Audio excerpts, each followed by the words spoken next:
Britain's Queen Elizabeth continues her epic tour of the Indian subcontinent.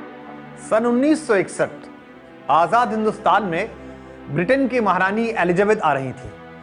तत्कालीन प्रधानमंत्री पंडित जवाहरलाल नेहरू ने उनके स्वागत की भरपूर व्यवस्था की थी। जिस अंग्रेजी हुकूमत को लाखों कुर्बानियों के बाद देश से भगाया था, उसी साम्राज्य की महारानी के आने पर इतनी गहमा गहमी और इतनी गर्मजोशी देश में बहुत सारे नागरिकों को रास नहीं आई।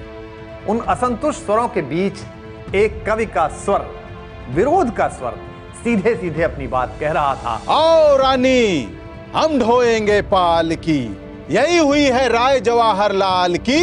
सैनिक तुम्हें सलामी देंगे, लोग बाग बली बली जाएंगे, दृग दृग में खुशियां छलकेंगी, ओसों में दूबे छलकेंगी, प्रणति मिलेगी नए राष्ट्र के भाल की। आओ रानी, हम ढोएंगे पाल की। नेहरू जी हमारे प्रधानमंत्री हैं, हमारे हृदय हैं, आप उनके खिलाफ ऐसा कैसे कह सकते हैं? लोकतंत्र में नए देवता गढ़ते हो और हमसे पूछते हो कि कैसे आलोचना कर सकते हो। तो सुनो, ऐसे करते हैं आलोचना। कहते हैं शब्दों की धार तलवार की धार से भी ज्यादा तेज होती है। आज बात करेंगे एक ऐसे ही धारदार कवि की जो कहता था, जनता मुझसे पूछ रही है क्या बतलाऊं, जनकवि हूं मैं, साफ कहूंगा क्यों हकलाऊं। स्पष्ट विचार, सीधा कथन, धारदार शब्द, ये सब कुछ मिलाकर बनाते हैं बाबा नागार्जुन। कई दिनों तक चूल्हा रोया, चक्की रही उदास, कई दिनों तक कानी कुतिया सोई उनके पास, कई दिनों तक लगी भीत पर छिपकलियों की गश्त, कई दिनों तक चूहों की भी हालत रही शिकस्त। बिखरे बाल, बेतरतीब सफेद दाढ़ी, गहरी पनीली आंखें, चेहरे पर अनुभव की झुर्रियां और उनके बीच अंदर से स्पष्ट उठते हुए, बुदबुदाते हुए सूखे होठों तक आते शब्द, यानी बाबा नागार्जुन। रोजी रोटी हक की बातें जो भी मुंह पर लाएगा, कोई भी हो, निश्चय ही वो कम्युनिस्ट कहलाएगा। हिंदी के अभ्यासियों की आंखों में जनकवि शब्द सुनते ही कबीर के बाद जो पहली बेतरतीब तस्वीर बनती है, जो अनगढ़ रूप उभर कर आता है, वो है फक्कड़, अलमस्त और हमारी शताब्दी के कबीर बाबा नागार्जुन। एक बात कह दूं मलका, थोड़ी तो लाज उधार लो, बापू को मत छेड़ो, अपने पुरखों से उपहार लो। जय हो ब्रिटेन की, जय हो इस कलिकाल की, आओ रानी हम ढोएंगे पाल की। बाबा नागार्जुन का जन्म बिहार के मधुबनी के सतलखा गांव में 30 जून 1911 को हुआ। दुर्भाग्यवश उस परिवार के बच्चे पैदा होने के कुछ समय बाद ही चल बसते थे। गृह काटने के टोटके के अनुसार उनका घर का नाम रखा गया ठक्कन, यानी जो जल्द ही दिल को ठोकर मारकर चला जाएगा। हिंदुस्तान के गांव में आज भी बच्चों को नजर से बचाने के लिए इस तरह के कुछ अजीब अनगढ़ से नाम रखने की प्रथा है। यह माना जाता है कि ऐसा करने से बच्चे को लगने वाली नजर सबसे पहले उसके नाम पर चिपक जाएगी और बच्चा इस बुरी नजर से बचेगा। नागार्जुन का बचपन गरीबी में, आभाव में, अभियोगों में बीता। 4.5 वर्ष की उम्र में मां मर गई, पिता किंचन, एकमात्र पुत्र रहे। नागार्जुन 6 भाई थे, एक ही बच्चे। परिवार में सिर्फ नागार्जुन और उनके पिता गोकुल मिश्र ही थे। पिता किसान और कर्मकांडी पंडित थे। खेती के अलावा उनके पूज्य पिताजी आसपास के गांवों में पुरोहिताई करते थे, गृह शांत पूजा आदि कराते थे। परिवार प्रतिष्ठित था लेकिन गरीब था। इन्हीं मजबूरियों की वजह से नागार्जुन की औपचारिक शिक्षा ज्यादा नहीं हो पाई। अब बचपन में खाने पीने का मौका मिला। बाबा ने जो कुछ पढ़ा वो जिंदगी से पढ़ा, अनुभवों से पढ़ा और उसी के आधार पर स्वयं को, अपनी कविता के संसार को गढ़ा। तो खाना पीना और बाहर लगे रहे हैं, तो बाद में जाकर अभी 8-10 वर्ष में कुछ हालात सुधर गए। बाबा नागार्जुन का असली नाम नागार्जुन नहीं है, यह तो उन्हें बौद्ध दीक्षा से मिला। उनका मूल नाम है वैद्यनाथ मिश्र। परिवार पंडितों का था तो प्रारंभिक शिक्षा संस्कृत में कराई गई। बचपन से ही उनमें जानने और सीखने की बड़ी ललक थी। 1930 में 19 साल की उम्र में नागार्जुन का विवाह अपराजिता जी से हुआ। शादी का किस्सा भी बड़ा अद्भुत है। गए थे अपनी मौसी के गांव, मेला देखने छुट्टियों में आए हुए थे। वहीं पर मौसी और पिता के बीच बातचीत हुई और कोई लड़की उन दोनों ने मिलकर तय कर दी। शर्मीले नागार्जुन से न किसी ने पूछा न राय मांगी, बस उन्हें सूचना दी गई, उन्हें बताया गया कि वैद्यनाथ जी अब आप वर बनने वाले हैं, आपके लिए लड़की देख ली गई है और तुम इनके दूल्हा बनोगे। विवाह मेला में इसलिए पहुंचे थे कि वहाँ संबंधियों से भेंट मुलाकात हुई। शादी करने नहीं गए थे, वो मौसी के हम पौना गए थे। पौना से वो स्वराज सभा है घूमने के लिए, वहाँ शादी ठीक हो गई उनकी। तो मौसी के यहाँ से ही बारात गई, 5 आदमियों की बारात गया और वही उनकी हरिपुर बक्सी टोल जो मधुबनी जिला में पड़ता है, वहाँ उनकी शादी हुई। नागार्जुन ने कविता कब लिखनी शुरू की, इस बात के पूछे जाने पर उन्होंने खुद ही बताया था कि ये सब तो बस खेल खेल में शुरू हो गया था। गुमसुम रहते थे। बाद में हमको जब छंदों का पता लगा तो हम लोगों को चिढ़ाने के लिए कविता लिखी। बाबा नागार्जुन ने औपचारिक कविता लेखन लगभग 1945 से शुरू किया। बाबा हिंदी, मैथिली, संस्कृत एवं बंगला में कविताएं लिखने लगे। हिंदी और मैथिली में उन्होंने सबसे अधिक लिखा। हिंदी में वो नागार्जुन और मैथिली में यात्री नाम से विख्यात हुए। उनकी कविताओं में शुरू से ही एक बेचैनी देखी गई। कैसे लिखूं शांति की कविता, अमन चैन को कैसे कड़ियों में बांधूं, मैं दरिद्र हूं पुष्ट पुष्ट की यह दरिद्रता, कटहल के छिलके जैसी खुरदरी, जीभ से मेरा लहू चाटती आई, मैं न अकेला मुझ जैसे तो लाख लाख हैं, कोटि कोटि हैं। 1935 में उन्हें पहली नौकरी अध्यापक के तौर पर सहारनपुर में मिली और यहीं से 35 में वो श्रीलंका एक बौद्ध मठ में चले गए। हिंदू समाज की रूढ़िवादिताओं से नाराज होकर बौद्ध धर्म अपना लिया। दरअसल तब तक वैद्यनाथ या यात्री जी कहलाने वाले यायावर कवि को नागार्जुन नाम नहीं मिला था। नागार्जुन ने श्रीलंका में रहकर बौद्ध धर्म का गहरा अध्ययन किया और 1938 में वापस भारत लौटे। ये भी सच है कि इसके बाद वो कभी टिक्कर गांव में नहीं रह पाए। गांव एक तरह से उनकी जीवन भर चलने वाली इस निरंतर यात्रा का सबसे अभीष्ट पड़ाव था, जहां वो बार बार पहुंचना चाहते थे। एक बार उनसे पूछा गया था कि क्या दोनों पति पत्नी कभी साथ रहे हैं, तो बाबा ने मजाक में कहा था कि जिस आदमी को 72 चूल्हों का स्वाद लगा हो वो कहां टिक कर एक घर में रह पाता है। हमारी पत्नी को किसी ने पूछा है, आप लोग कभी साथ रहे? 10-5 देख और कहा कि जिसको 72 चूल्हे का खाना मुँह लगा हो वो काहे वो एक चूल्हे का क्यों पसंद करेगा। हाँ।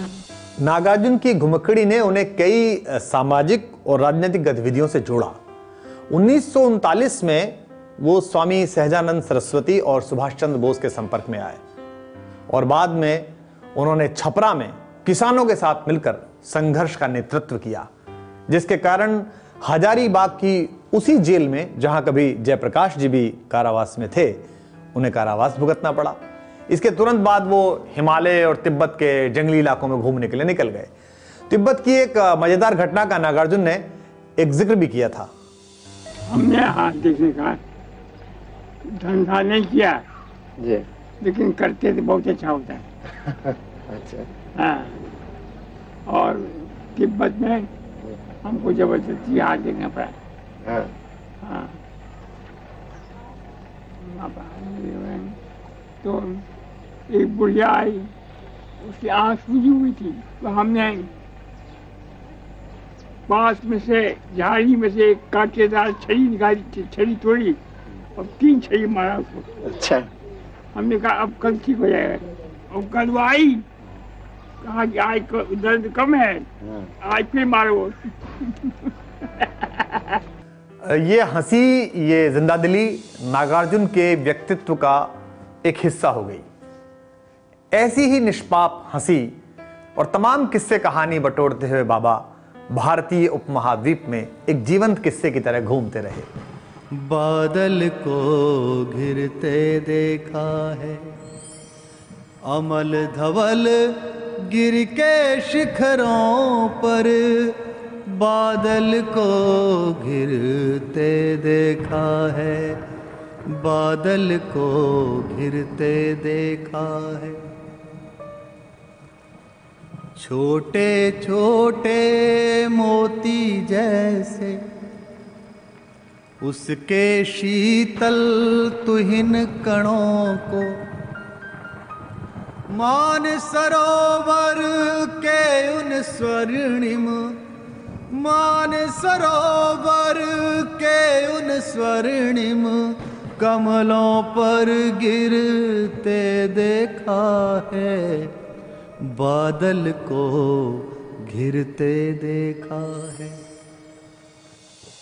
प्रकृति प्रेम और अनवरत यात्राओं के बीच सामाजिक सरोकार की बेचैनी बाबा के मन से गई नहीं, बल्कि और दृढ़ता के साथ बनी रही। 1941 में जब बिहार और आसपास के पूरे क्षेत्र में किसानों की दुर्दशा के खिलाफ एक बड़ा किसान आंदोलन जोरों पर चला, तो नागार्जुन भी घर बार छोड़कर पूरी तरह इसी किसान आंदोलन से जुड़ गए। इसी किसान आंदोलन में दूसरे नेताओं के साथ बाबा नागार्जुन भी भागलपुर के जेल में बंद रहे। जेल से निकलने के बाद वे वापस अपने गांव लौट आए। तो उस समय बिहार में किसान आंदोलन में 3-4 लोग बहुत सक्रिय थे, स्वामी सहजानंद सरस्वती, राहुल सांकीर्त्यायन। उसी में बाबा शामिल हुए राहुल जी के साथ और उसी कारण जेल गए थे। देखते देखते बाबा नागार्जुन जन सरोकार की बड़ी आवाज बन गए। वो कवि गोष्ठियों और कवि सम्मेलनों में बुलाए जाने लगे। बाबा की कविताओं में ही सच बोलने का साहस नहीं था, ये साहस हर तरह की बात को सीधे सीधे कह देने का उनमें स्वयं था, चाहे वो राजनीति हो या स्वयं की कविता। सामने चलो बेटे, सामने चलो बेटे, सामने चलो बेटे। बाबा नागार्जुन जीवन के हर पहलू में बेबाकी और सच्चाई का बोध लिए अपनी कविताओं के जरिए एक न्यायपूर्ण समाज का सपना बुनते रहे। वो इतने सजग और संवेदनशील थे कि शासन प्रशासन की तरफ से उठने वाले हर गलत जन विरोधी कदम पर सीधे सीधे प्रहार करते। उनका कहना था कि उन्होंने जो जनता से लिया उसे कवि के रूप में जनता को वापस देना होगा। जनता से लेकर के जनता को वापस जी हाँ।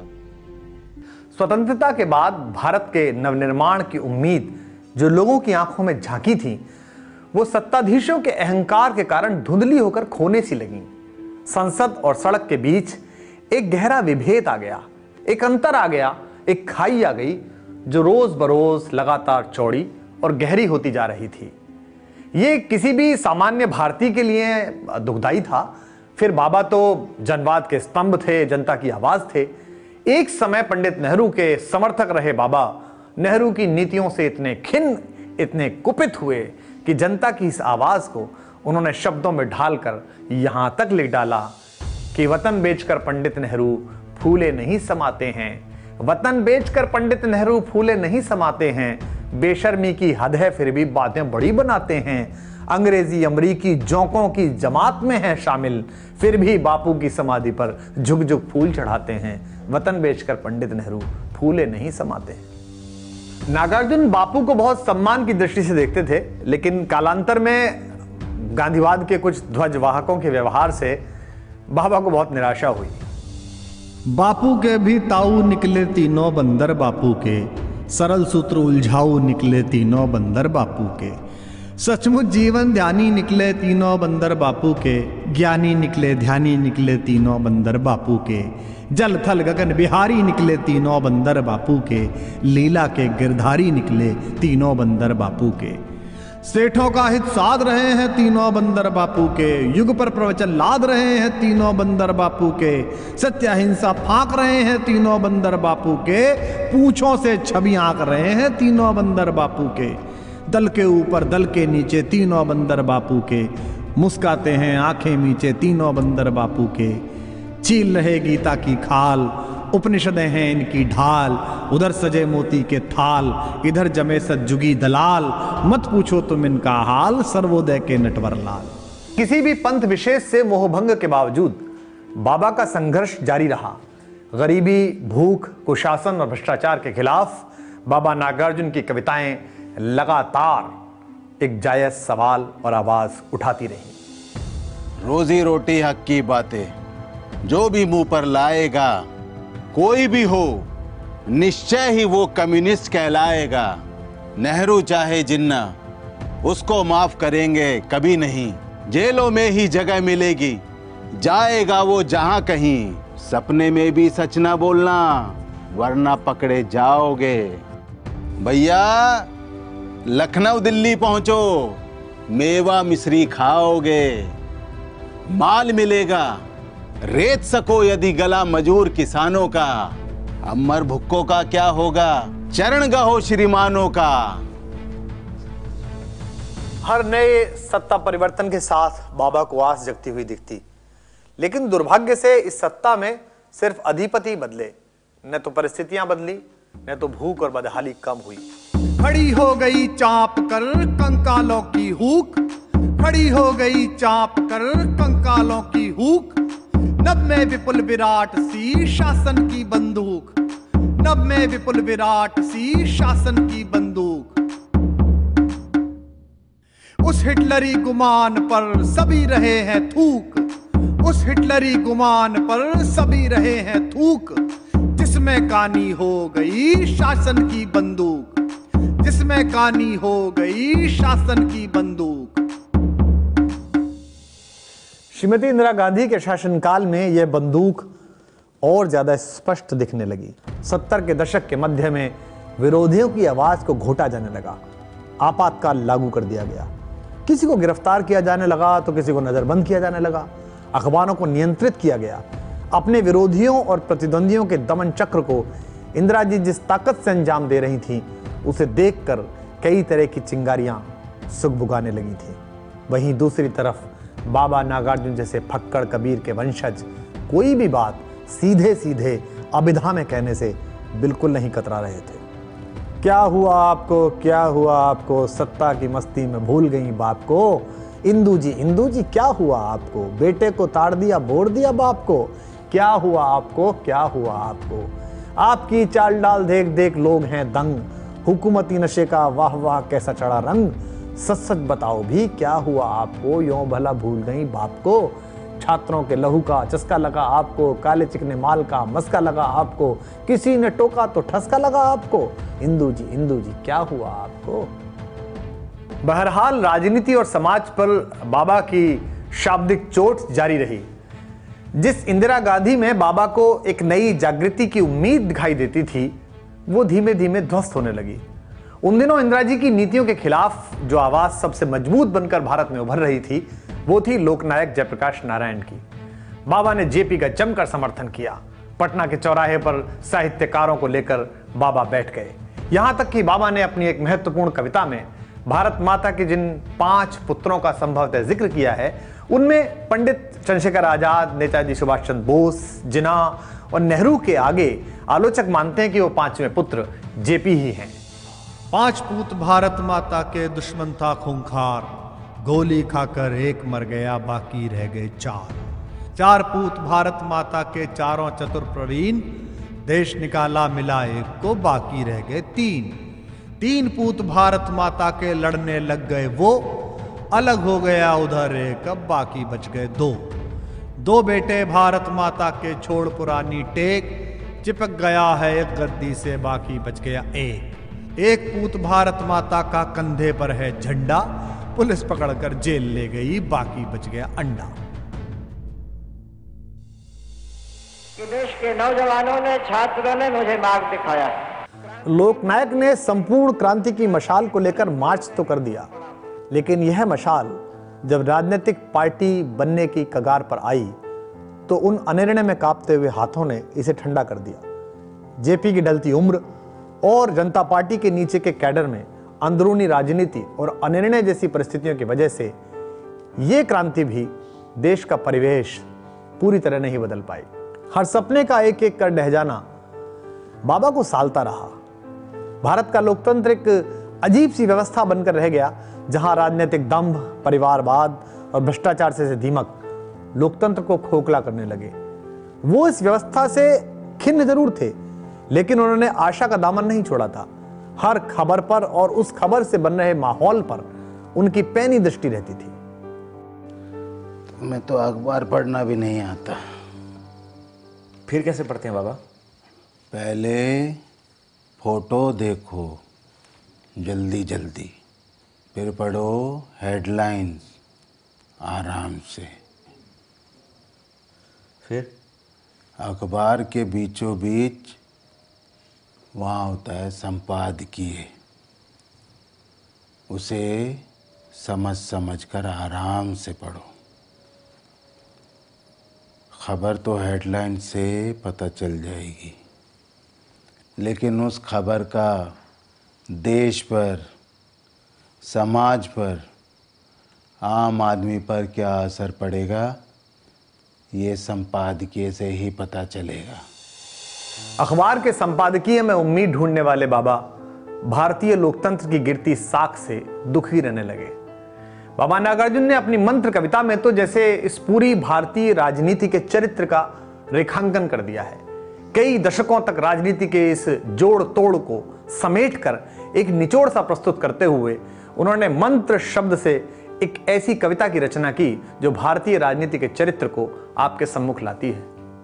ओम अंगीकरण, शुद्धिकरण, राष्ट्रीयकरण, ओम मुष्टिकरण, तुष्टिकरण, पुष्टिकरण, ओम ऐतराज, आक्षेप, अनुशासन, ओम गद्दी पर आजन्म वज्रासन, ओम ट्रिब्यूनल, ओम आश्वासन, ओम गुटनिरपेक्ष, सत्ता सापेक्ष जोड़ तोड़, ओम छलछंद, मिथ्या, होड़म होड़, ओम बकवास, ओम उद्घाटन, ओम मारण मोहन उच्चाटन।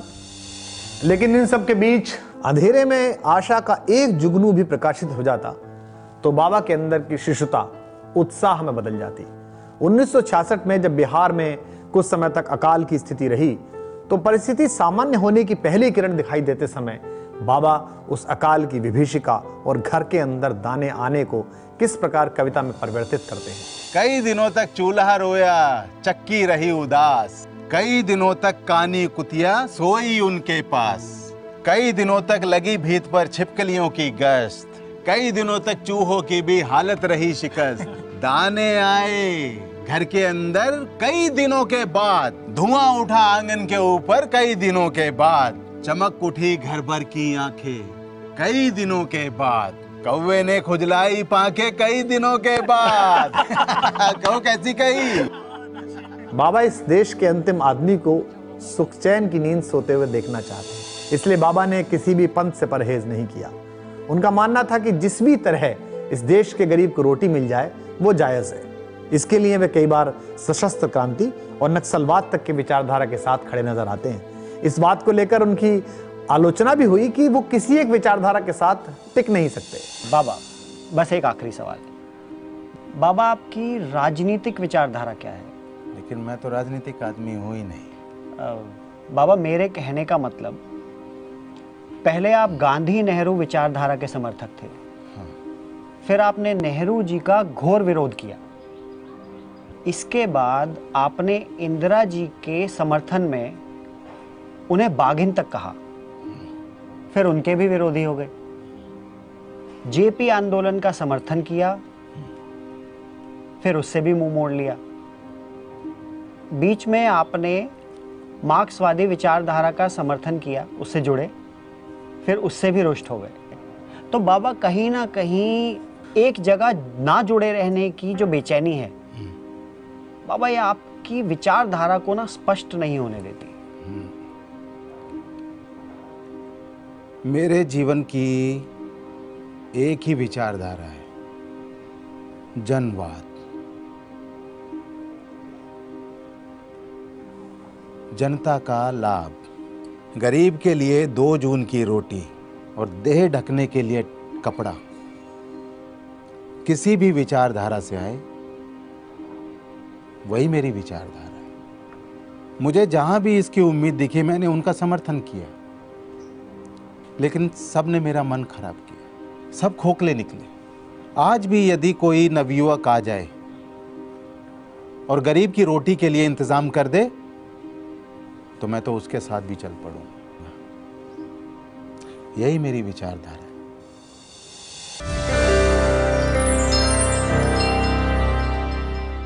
महाकवि कॉन्टेस्ट में पिछले हफ्ते के सवाल के विजेता हैं मध्य प्रदेश के इंदौर से लोकनाथन स्वामी, दिल्ली के जवाहर पार्क से मनमोहन गुप्ता, उत्तराखंड के हल्द्वानी से कृष्ण मोहन जोशी।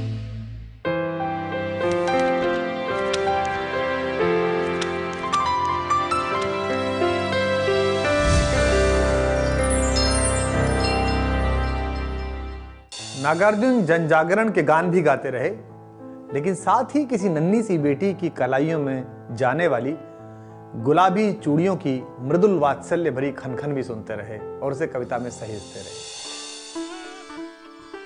प्राइवेट बस का ड्राइवर है तो क्या हुआ, 7 साल की बच्ची का पिता तो है।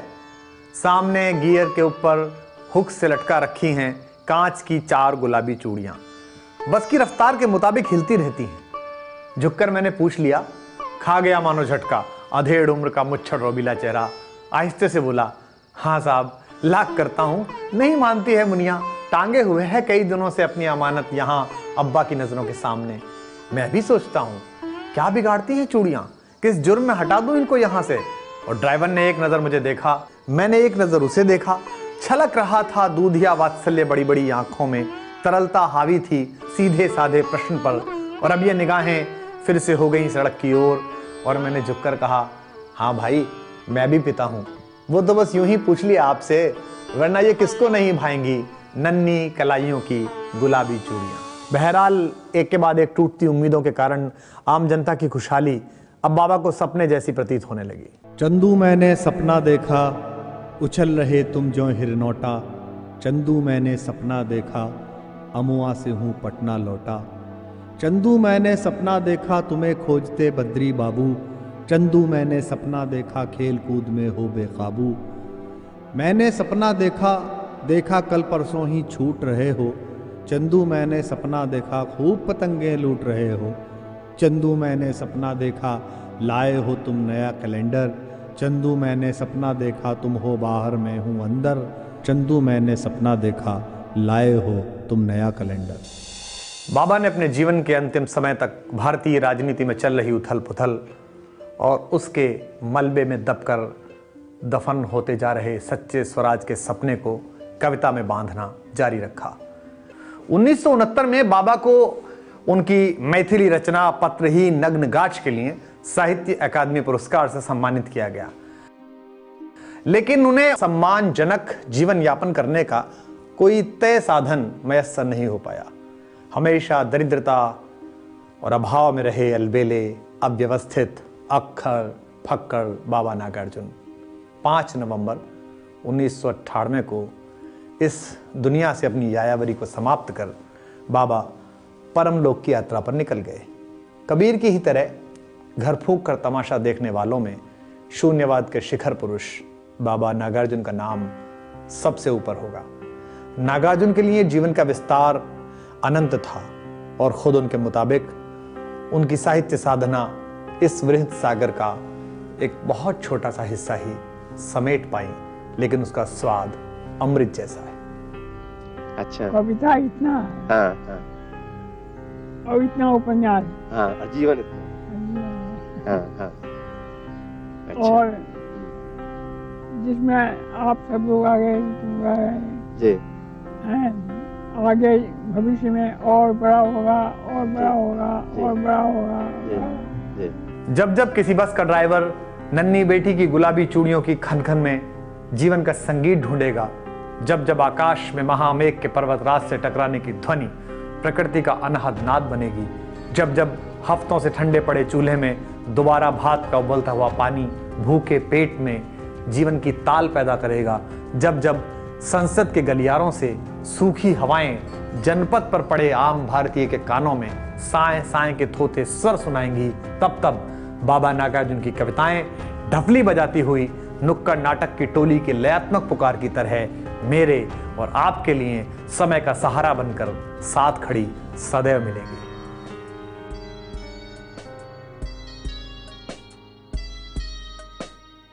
कालिदास सच सच बतलाना, पर पीड़ा से पूर पूर हो। थक थक करियो चूर चूर हो, अमल धवल गिर के शिखरों पर। प्रियवर तुम कब तक सोए थे, रोया यक्ष कि तुम रोए थे। कालिदास ओ कालिदास, कालिदास ओ कालिदास, कालिदास ओ कालिदास, कालिदास ओ कालिदास।